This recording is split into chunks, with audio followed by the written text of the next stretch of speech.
Now, back to Pinoy Explorer dito sa TV5.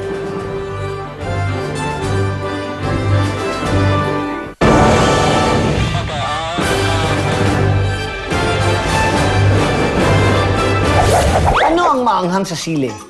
A. Buto, B. Pit, o tangkay sa pagitan ng buto at sili? Ang sagot ay B. Pit o tangkay sa pagitan ng buto at sili. Hindi lang sa sports magaling ang mga taga-Kamsur.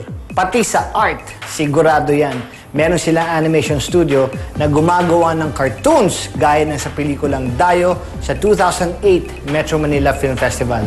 Andito tayo ngayon sa loob ng studio nila at ito yung mga animators. Dito lahat sila gumagawa. Hello guys! Hello! Ano? Ang bilis oh! Oh, ito lahat, ito ang sikreto behind all this mga cartoons na nakikita natin. Gaya nga na sinabi yung sa Dayo sa 2008 Metro Manila Film Festival. At ngayon, para meron silang workshop dito, dito sila nag-train, dito sila gumagawa. Lahat ng galing nila nandito.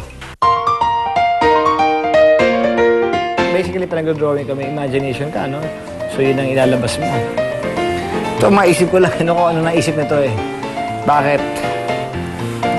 Bakit may babae nagpupubiglas sa malaking dinosaur na to? Akin na lang to. So, Mark Muñoz, thank you. Talentadong Bicolano talaga ang mga nandito. Kaya naman nanalo ng Best Visual Effects ang pelikula nilang Dayo sa Mundo ng Elementalya noong 2008 Metro Manila Film Festival. Along came Anna. Half her life she spends in half.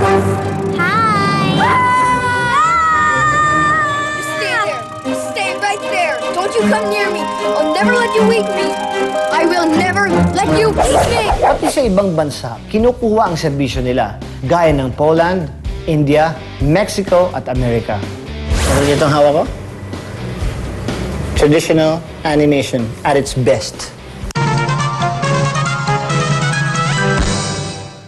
Dito naman, itong kwarto to, paperless. So meaning, para siyang, well, digital.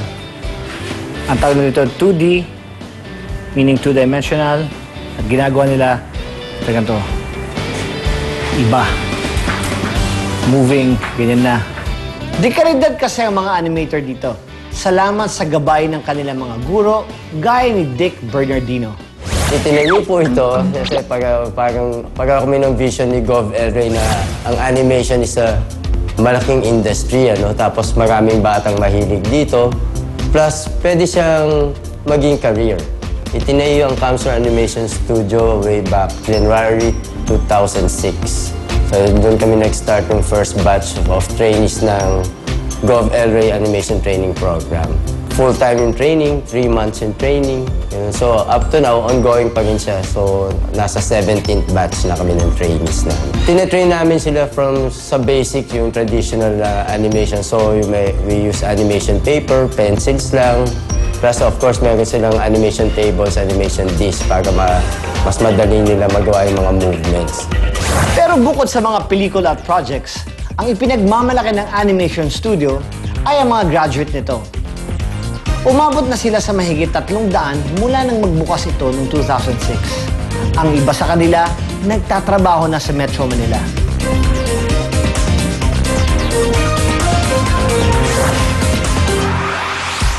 Tumingin-tingin ka lang, ang daming pwedeng matuklasan, maging isang Pinoy Explorer! Woo! Mabuhay! Mabalos! Thank you. Kung ang mga estudyanteng ito sa animation magaling, iba naman ang ipinakitang husay sa amin ng mga binanggo ng Camarines Sur Provincial Jail and Penal Farm. Binisita ko ngayon ang mga kapatid natin dito sa Camarines Sur na medyo nandito sa loob ng Bilibid. So masayang-masaya ako makapunta rito at gusto kong checkin kung kamusta sila at siyempre bigyan natin sila ng konting kaligayahan.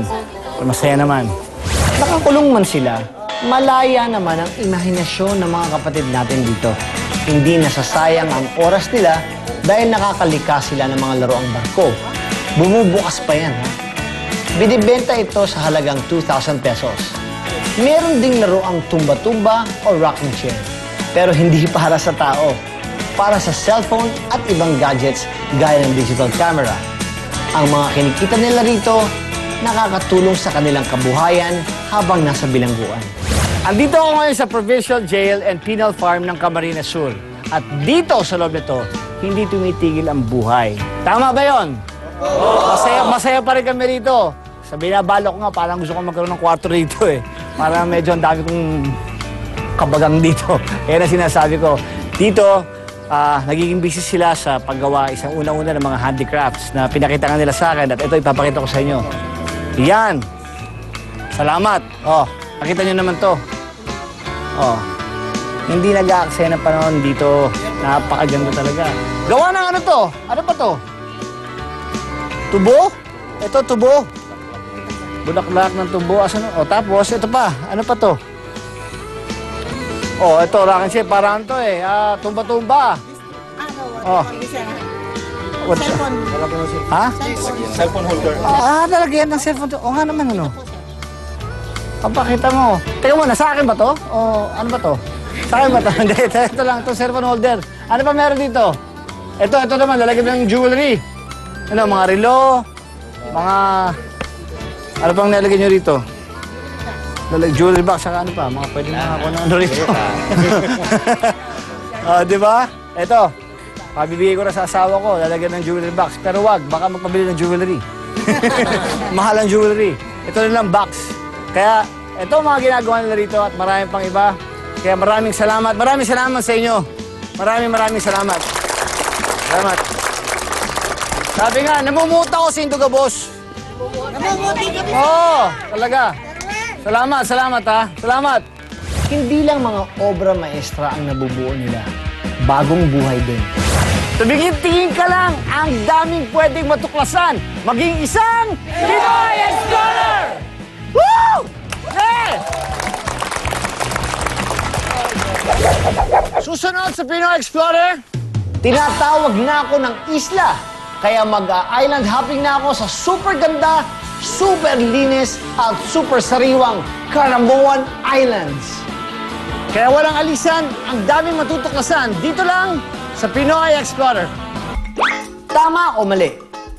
Galing sa Bikini Island ang pangalan ng swimsuit na bikini. Ang sagot, mamaya sa aming pagbabalik.